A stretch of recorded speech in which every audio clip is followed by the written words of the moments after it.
மகிழ்நன் நேயர்களுக்கு வணக்கம். மகிழ்நன் டுடே நிகழ்ச்சிக்காக உங்களை சந்திப்பதில் மகிழ்ச்சி. தொடர் கேள்விகளால் அப்செட்டான செங்கோட்டையன்.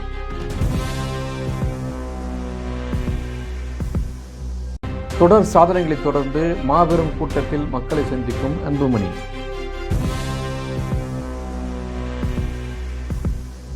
தேதியை மாற்றிய டாக்டர் ராமதாஸ்.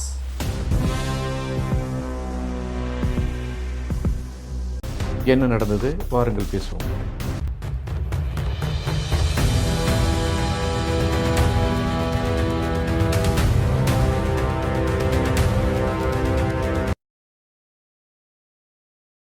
அன்பு நேயர்களுக்கு வணக்கம்.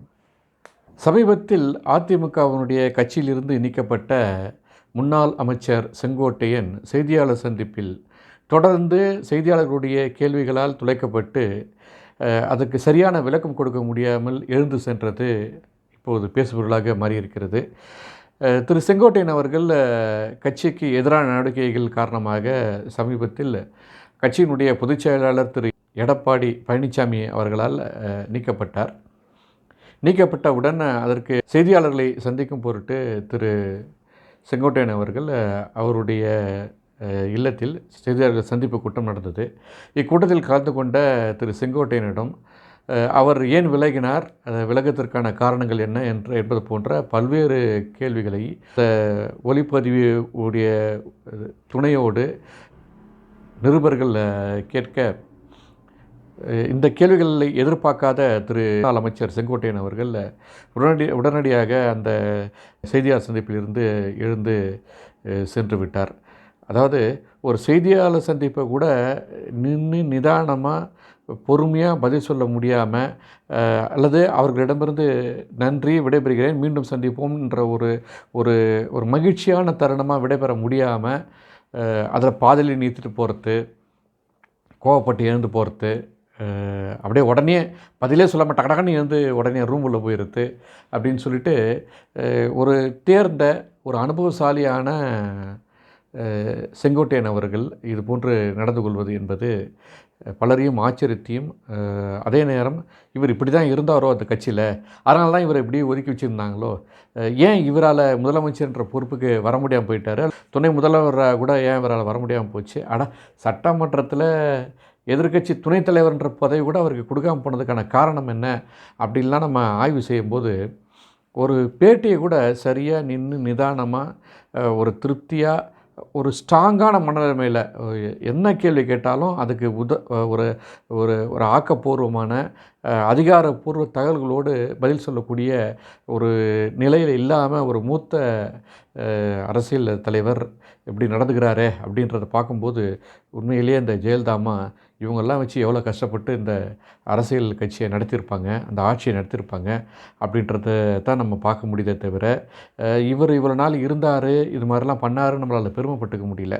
பலரும் சொன்னது என்னென்னா, முன்னாள் முதல்வர் திரு செல்வி ஜெயலலிதா அவர்கள் இது மாதிரி சுற்றுப்பயணம் போகிறாங்க, நம்ம வேட்பாளர் சந்திப்பு, வேட்பாளர் அறிமுக கூட்டம், கட்சி கூட்டம், இந்த மாதிரி விஷயங்களுக்கு போகிறாருன்னா திரு செங்கோட்டையன் அவர்கள் முன்னாடியே போயிட்டு அங்கே நின்று ஆர்கனைஸ் பண்ணிவிட்டு அம்மா வர்றதுக்கு முன்னாடியே அங்கே இருப்பார் அப்படின்னு அவரை பற்றி ஒரு பெருமையாக ஒரு விஷயம் சொன்னாங்க. இதை மட்டும்தான் அவங்களால சொல்ல முடிஞ்சதே தவிர, மற்றபடி ஒரு ஆளுமையாக இவருடைய ஆட்சி காலத்தில் இதெல்லாம் பண்ணாங்க, இவர் தான் அம்மா கிட்ட இந்த முன்மொழிவை கொடுத்தாரு, இந்த முன்மொழிவினால் தான் தமிழ்நாட்டுக்கு இந்த விஷயம் கிடைச்சிது, இவர் கல்வித்துறை அமைச்சராக இருந்தார், அப்போ இவர் கல்வித்துறை அமைச்சராக இருந்தபோது தான் தமிழ்நாட்டுக்கு லேப்டாப் கொடுத்தாங்க, அதை கொடுத்தாங்க, இதை கொடுத்தாங்கன்னு ஏதாவது சொல்ல முடியுதான்னு பார்த்தீங்கன்னா எதுவுமே இவருக்கு சொல்லிக்கிற மாதிரி இவர் தன்னை இந்த நிலை ஏற்பட்டதற்கு தான் தான் பொறுப்புன்ற அந்த பொறுப்பேற்கக்கூடிய ஒரு ஒரு வெற்றிகரமான செய்தியாக அவர்கிட்ட எதுவுமே இல்லைன்றதை தான் கடந்த கால அவருடைய பதிவுகளை பார்க்க முடியுது. ஆனால் அவர் ஒரு விஷயத்தை ரொம்ப அழகாக சொல்லிட்டு போனார். திரு எடப்பாடி பழனிசாமி அவர்கள் வெற்றி பெற வேண்டும் என்ற நிலையில் இருக்கும்போது கட்சியிலிருந்து விலகியவர்களை ஒன்று சேர்க்கணும் அப்படின்ற ஒரு செய்தியை சொல்கிறாரு. ஆனால் அவருக்கு அதுக்கு சரியான பதில் பல்வேறு தளங்களில் அவருக்கு கொடுக்கப்பட்டிருக்கு. என்ன சொன்னாங்கன்னா, எப்போ அவங்களாம் விலைக்கு போகல, அவங்களாம் கட்சியை விட்டு நீக்கப்பட்டவர்கள், யாரும் விலைக்கு போகல, விலைக்கு போகிற அளவுக்கு கட்சி இன்றைக்கி நிலைமை இல்லை, அவங்கெல்லாம் கட்சியினுடைய நடவடிக்கைக்கு எதிராக செயல்பட்டதனால் அவங்கள கட்சியை விட்டு விலகிட்டாங்க அப்படின்ற ஒரு செய்தியை வந்து பல்வேறு தளங்களிலிருந்து பொதுவான ஆட்கள், இப்போ நம்மளை மாதிரி கூட நம்ம சொன்னோம், நம்ம யாரும் அவங்களாம் வந்து கட்சியை விட்டுலாம் நீக்கலப்பா, கட்சியை விட்டு விலகி போல, அவங்கள வந்து கட்சியை விட்டு நீக்கிட்டாங்க. யாராக இருந்தாங்க கட்சியினுடைய அலுவலகத்தை சூறையாடினா யாரும் சும்மா இருப்பாங்களா? நீக்க தான் செய்வாங்க. ஒரு சாதாரண கட்சியினுடைய தலைவர் கூட அந்த வேலையை செய்வார். அதை தான் எடப்பாடி பழனிசாமி அவர்கள் ரொம்ப தெளிவாக திரு ஓபிஎஸ் அவருடைய கட்சியை விட்டு நீக்கிறதுக்கு ஒரு பெரிய காரணம் அதுதான். கட்சியுடைய அலுவலகத்தை தாக்கந்து மட்டும் இல்லை, வரலாற்றில் ரொம்ப பெரிய விஷயம். இந்த டைமில் வந்து கட்சியினுடைய அலுவலகத்தை சீல் வைக்கிறதுக்கு காரணமாக இருந்தவர் ஓபிஎஸ். அவரை நீக்கிட்டாங்கன்றக்காக இவர் வருத்தப்படுறாரு. எவ்வளோ பெரிய துரோக செயலை இவர் செய்கிறாருன்றது தான் மக்கள் பார்க்குறாங்க. அடுத்தது வந்து இன்னொரு விஷயம் என்ன சொல்கிறாருன்னா, கட்சி இப்போவும் அதாவது அதிமுக கட்சி வந்து குடும்ப கட்சியாக மாறிட்டுருக்கு.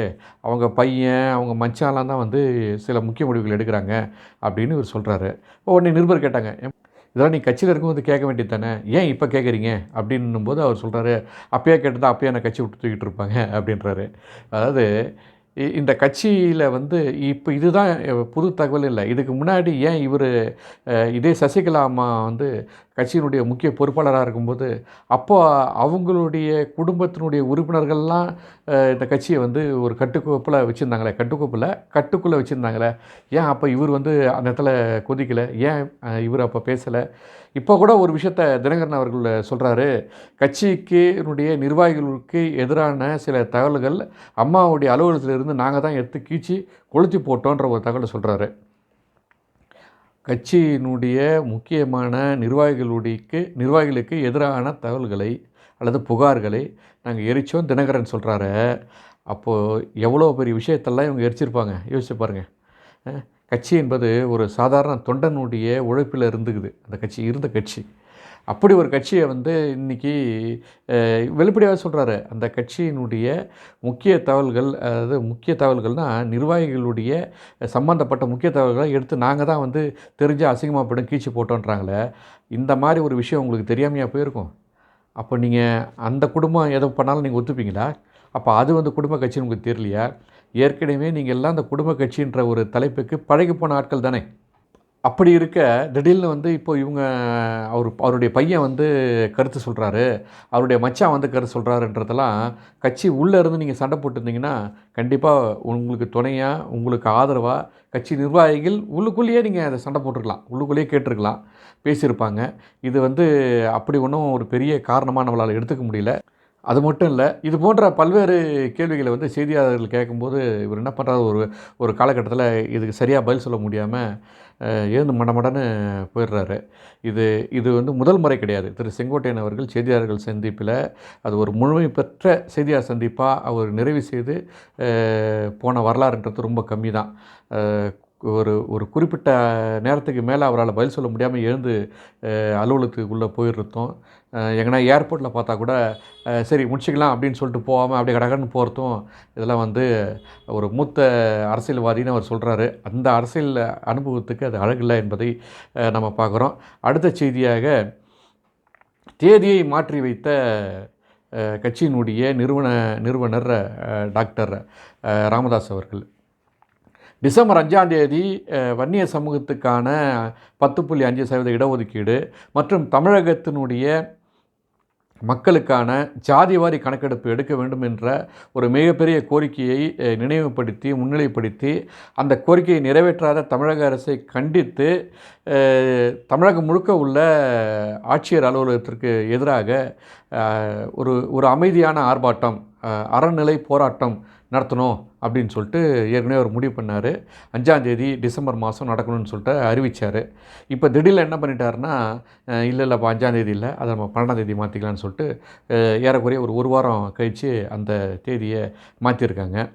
இது அதுக்குள்ளே ஏதாவது ஒன்று நடந்துரும்னு ஐயா எதிர்பார்க்குறாரா என்னன்னு தெரியல. ஏன்னா தேர்தல் நேரம் நெருங்கிடுச்சு. இப்போ டிசம்பர் மாதம் முடிஞ்சிச்சுன்னா அடுத்த 3-4 மாதத்தில் தேர்தல் வந்துடும்.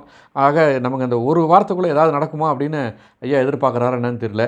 என்னன்னா, இதுக்கு முன்னாடி கட்சி அப்படின்னு ஒரு ஒற்றுமையாக இருந்தபோது, அதாவது அந்த கட்சியினுடைய முக்கிய தலகர்த்தாவாக டாக்டர் அன்புமணி ராமதாஸ் அவர்கள் இயங்கி கொண்டிருந்தபோது, அப்போது ஐயா வந்து பேசின அந்த டோனு வேறு. நான் வந்து உன்னை சந்திக்கணுமான்னு பேசினவர் இப்போது தேதியை கொஞ்சம் தள்ளி வச்சு பார்ப்போம் என்ன தான் நடக்குது அப்படின்னு சொல்லிட்டு ஒரு வாய்ப்பு கொடுக்குற மாதிரி தேதியை தள்ளி வைக்க வேண்டிய சூழல் இன்றைக்கி மாறி இருக்குது. என்ன நடக்குதுன்னு சொல்லிட்டு பொறுத்திருந்து பார்ப்போம். அடுத்த செய்தி, பெரும் சாதனைகளால் தன்னுடைய ஆளுமையை தொடர்ந்து நிரூபித்து கொண்டிருக்கும் டாக்டர் அன்புமணி ராமதாஸ் அவர்கள் 100 நாளை நிறைவு செய்யும் விதமாக 108வது நாளில் தர்மபுரியில் ஒரு மாபெரும் கூட்டத்தில் சந்திக்க இருக்கிறார். அதனுடைய செய்தி என்னவென்று சொன்னால், 100 நாள் நடைபயணமாக மக்களுடைய கோரிக்கைகளை வலியுறுத்தி தமிழகத்தினுடைய மூலை முடுக்கெல்லாம் ஒவ்வொரு மாவட்டமாக சென்று மக்களை சந்தித்து இளைஞர்களுடைய பெரிய ஆதரவோடு ஒவ்வொரு இடத்திலும் சுமார் குறைந்தபட்ச எண்ணிக்கையான 5000லேருந்து 10,000 இளைஞர்களோடு மக்கள் மத்தியில் நடந்தும் பொதுக்கூட்டமாக சந்தித்தும் தன்னுடைய கருத்துக்களை வலியுறுத்தி வந்த திரு அன்புமணி ராமதாஸ் அவர்கள் இடையில் ஏற்பட்ட ஒரு சிறிய தடங்கள், அதாவது கரூருடைய சம்பவம் தொடர்பான அந்த அரசு நடவடிக்கையின் காரணமாக ஒரு நாள் தள்ளிப்போன தன்னுடைய நடைபயணத்தை மீண்டும் தொடர்ந்து 108வது நாளாக நவம்பர் 9ஆம் தேதி தருமபுரியில் ஒரு மாபெரும் கூட்டத்தோடு தன்னுடைய மிகப்பெரிய நடைபயணத்தை, மக்கள் சந்திப்பு நடைபயணத்தை உரிமை காக்க என்ற ஒரு மிகப்பெரிய ஒரு கோரிக்கையோடு நிறைவு செய்ய இருக்கிறார். ஒரு மாபெரும் மாநாடாக நடத்தக்கூடிய ஒரு திட்டமிடுதலோடு இந்த கூட்டம் இன்று அதற்கான ஏற்பாடுகளை மக்கள் சந்திப்போடு நிறைவு செய்ய இருக்கிறார். இந்த நடைபயணத்தில் 100 நாள், 108வது நாளாக அது நிறைவு செய்கிறார். 100 நாள் நடைபயணம் என்ற அந்த பயணத்தில் அவர் ஒவ்வொரு மாவட்டத்தினுடைய நதிகளுடைய நிலை குறித்தும் ஏரிகளுடைய இன்றைய நிலை குறித்தும் அங்கு செய்ய வேண்டிய மாற்றங்கள் என்ன, அரசு எடுக்க வேண்டிய நடவடிக்கை என்ன, மக்களுடைய பங்களிப்பு என்ன, இது நடைபெற்றால் மக்களுக்கு கிடைக்கப் போகின்ற பலாபலன்கள் என்ன என்று அக்குவேறு ஆணிவேராக தொடர்ந்து ஒவ்வொரு நதிநீர் குறித்து விளக்கமாக, இந்த பூமி வெப்பமடைவதை குறைக்கும் போது அதனுடைய பலன்கள் மக்களை எந்த அளவுக்கு காப்பாற்றும் என்ற ஒரு விழிப்புணர்ச்சியோடு தொடர்ந்து நடந்து நடைபெறும் என்றால் வெறும் மாலையில் மட்டுமென்றும் இல்லாமல் காலை முழுக்க அங்குள்ள ஏரி குளங்களை எல்லாம் எப்படி தூர்வாருவது, எப்படி இருந்த ஏரி இப்போது எப்படி மாறியிருக்கிறது, அதற்கு நாம் என்ன செய்ய வேண்டும், மக்களுடைய பங்களிப்பு இதில் எப்படி இருக்க வேண்டும், அரசனுடைய பங்களிப்பு எப்படி இருக்க வேண்டும் என்பது ஒரு மிகப்பெரிய கலந்துரையாடலோடு ஒரு பல இடங்களில் சிறிய சிறிய ஆர்ப்பாட்டங்களோடு விவசாயிகள் சந்திப்போடு ஒரு மாவட்டமாக செல்லும்போது அந்த மாவட்டத்தினுடைய முக்கிய விவசாய பொருள் என்ன என்பதை கண்டறிந்து அதனுடைய இன்றைய நிலை என்ன, விவசாயிகளுக்கு ஏற்படுகின்ற பிரச்சனைகள் என்ன, அதற்கு தீர்வுகள் என்ன என்று தொடர்ந்து மக்களிடையே தன்னுடைய விழிப்புணர்வு பிரச்சாரத்தின் மூலம் அவர் முன்னெடுத்த விதம் இன்றைக்கு விவசாயிகளாலும் மக்களாலும் பொதுமக்களாலும் மிகுந்தும் பாராட்டுகளுக்குரியதாக பார்க்கப்படுகிறது. கிட்டத்தட்ட தமிழகத்தை முழுமையாக ஒரு சுற்றி வந்திருக்கிறார். அதனுடைய வெற்றி நாளாக தமிழகத்தினுடைய முக்கிய நகரான தருமபுரியில் தன்னுடைய அந்த பயணத்தை நிறைவு செய்கிறார். இது மாபெரும் பயணமாக அமைய வேண்டும் என்பதில் முன்னமே திட்டமிட்டு ஜூலை 20 பாட்டாளி கட்சியினுடைய நிறுவனர் ஐயா ராமதாஸ் அவர்களுடைய பிறந்த நாளில் தொடங்கிய இந்த கூட்டம் சென்னைக்கு அருகே திருப்பூர் திருக்கோயிலில் அங்கிருந்து தொடங்கப்பட்டது. அன்று தொடங்கிய இந்த கூட்டம் என்பது இன்றைக்கு 108வது நாளாக அவர் இந்தியாவிற்கு கொடுத்த 108 உயிர்காக்கும் குடுந்தை போல இன்றைக்கி 108வது நாளில் அந்த ஒரு மிகப்பெரிய வெற்றி விழாவை ஏற்பாடு செய்திருக்கிறார். இன்றைக்கு தமிழகத்தினுடைய எல்லா கட்சியினுடைய நிர்வாகிகளும், அதாவது ஒரு மிகப்பெரிய ஒரு கூட்டமாக அந்த கூட்டத்தை மாநாடு போல நடத்த வேண்டும் என்று அந்த மாவட்டத்தினுடைய நிர்வாகிகள் திட்டமிட்டு செயல்படுத்தி கொண்டிருக்கிறார்கள். இப்படி தன்னுடைய செயல்பாட்டில் ஒரு முக்கிய நாளாக திரு டாக்டர் அன்புமணி ராமதாஸ் அவர்கள் எடுத்து வைத்திருக்கிறார். இந்த வெற்றியின் விளைவாக தமிழகத்தினுடைய ஆட்சியினுடைய குறைகளையும் செய்ய வேண்டிய நிறைகளையும் அவர் எடுத்து மக்களிடையே வைத்திருக்கிறார் என்பதை பார்க்க முடிகிறது. நண்பர்களே, உங்களுடைய தொடர் ஆதரவு தான் மகிழன் தொலைக்காட்சிக்கான வெற்றியாக அமையும் என்பதை உங்கள் பார்வைக்கு வைத்து எங்களுக்கு தொடர்ந்து ஆதரவு தாருங்கள். சப்ஸ்கிரைப் செய்யுங்கள், லைக் செய்யுங்கள், மற்றவர்களோடு பகிர்ந்து ஆதரவு தாருங்கள். மீண்டும் அடுத்த காணொலியில் சந்திப்போம். அதுவரை உங்களிடமிருந்து விடைபெறுவது நான் நந்தகுமார். நன்றியும் வணக்கமும்.